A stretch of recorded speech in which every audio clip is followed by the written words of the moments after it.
Halo semuanya, selamat datang di sesi kuliah kita. Saya benar-benar seneng ngelihat kalian semua antusias di sini.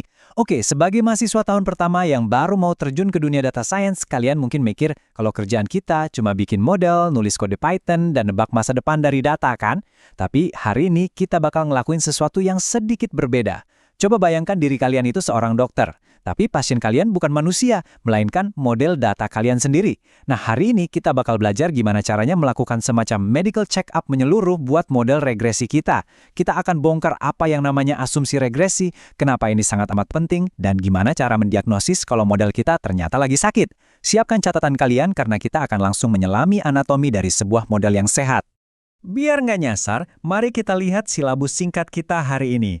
Kita akan mulai dengan evaluasi kebaikan model, lalu kita bahas kenapa sih uji asumsi itu krusial, abis itu kita bedah soal linearitas dan independensi, lanjut ke homoskedastisitas, dan ditutup dengan normalitas serta kesimpulan akhirnya. Yuk, langsung aja kita mulai.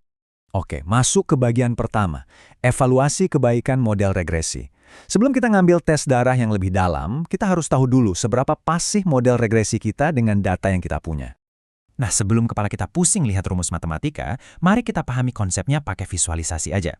Coba kalian perhatikan sebaran titik-titik di situ. Koefisien determinasi, yang biasa kita panggil R kuadrat, itu sebenarnya cuma mau nunjukin seberapa kuat hubungan regresi kita. Kalau kalian lihat grafik yang nilai R kuadratnya 0,90, titik-titiknya kumpul rapi banget dan rapat di sekitar garis lurus. Nah, itu dia. Itu tanda model yang sangat fit atau cocok. Tapi coba bandingkan dengan grafik yang R kuadratnya 0. Titik-titiknya tersebar acak, berantakan, nggak ada polanya sama sekali.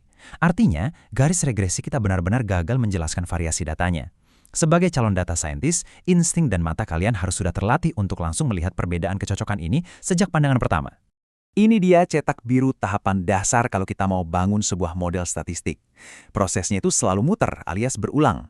Pertama, kita tentuin modelnya, terus kita estimasi parameternya, dan disinilah letak poin paling krusialnya. Kita harus memeriksa residual atau sisa errornya.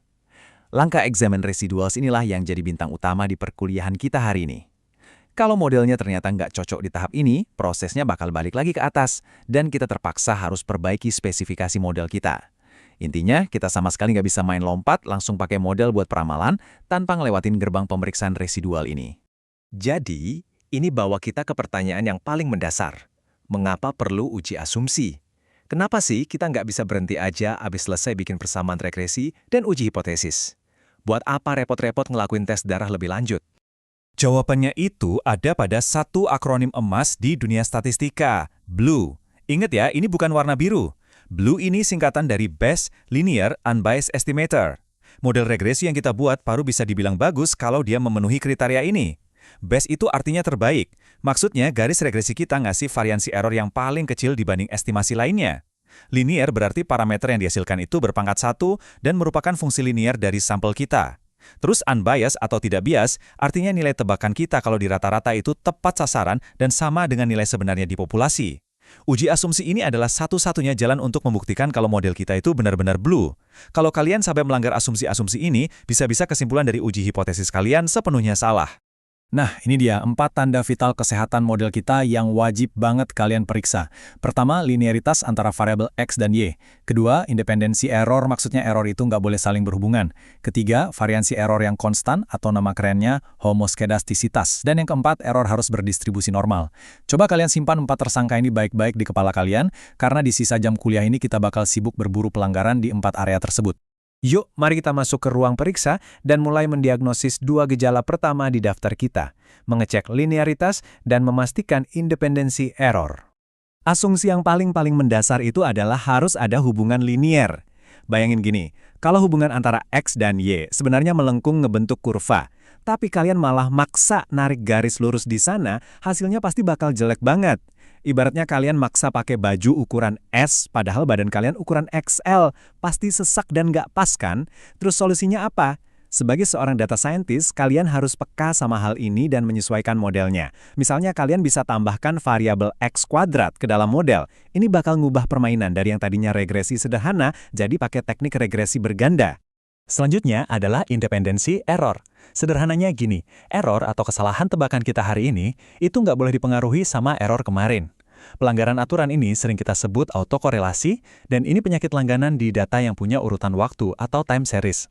Kalau kalian memplot error terhadap waktu, dan malah ngeliat titik-titiknya berkelompok atau ngebentuk pola yang teratur, wah, itu red flag, bendera merah.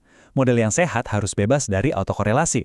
Buat ngujinya secara formal, kita punya beberapa alat seperti uji Durbin-Watson, uji RAN, atau Lagrange multiplier. Terus resep obatnya gimana kalau kena? Kita bisa coba tambahkan waktu sebagai variabel baru, atau pakai metode yang lebih advance kayak generalized least squares. Oke, kita pindah ke bagian keempat. Mari kita bedah bersama asumsi yang namanya agak bikin belibet ini, homoskedastisitas. Yep, asumsi ini mungkin namanya paling susah diucapkan seharian ini, homoskedastisitas. Tapi secara konsep sederhana banget. Ini cuma berarti variansi dari residual atau tingkat penyebaran errornya itu harus tetap konstan dari satu observasi ke observasi lainnya. Bayangin kalian memplot titik-titik error ini di sebuah grafik. Kalau model kalian sehat, titik-titiknya bakal menyebar merata, ngebentuk semacam pita horizontal yang konsisten dari kiri ke kanan di sekitar titik nol. Kalau ternyata ada kelainan, nah itu namanya heteroskedastisitas. Bentuknya bakal kelihatan kayak corong yang makin lama makin melebar atau malah makin menyempit. Jadi lebar pita errornya itu membesar seiring nilai variabelnya bertambah.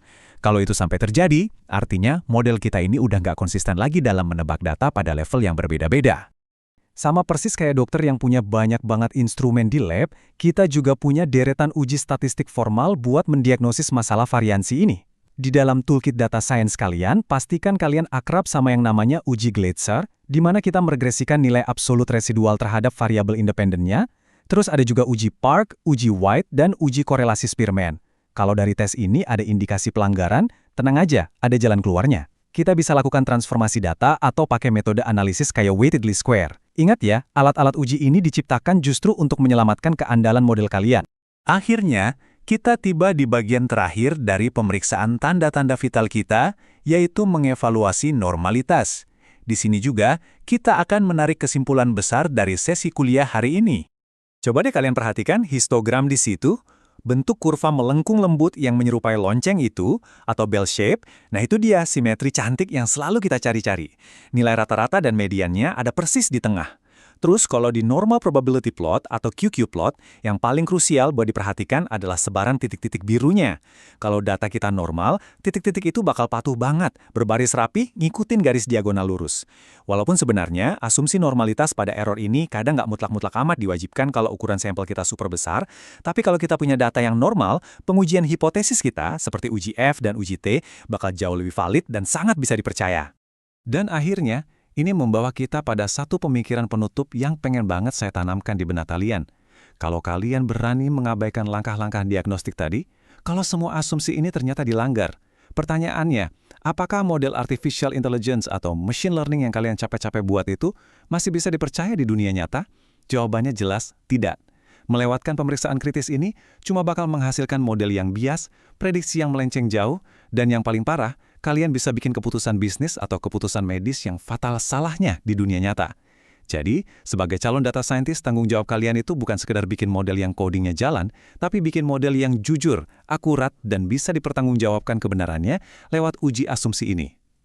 Oke, terima kasih banyak ya sudah mengikuti kuliah hari ini dengan sangat antusias. Sampai jumpa di sesi eksplorasi data kita yang selanjutnya.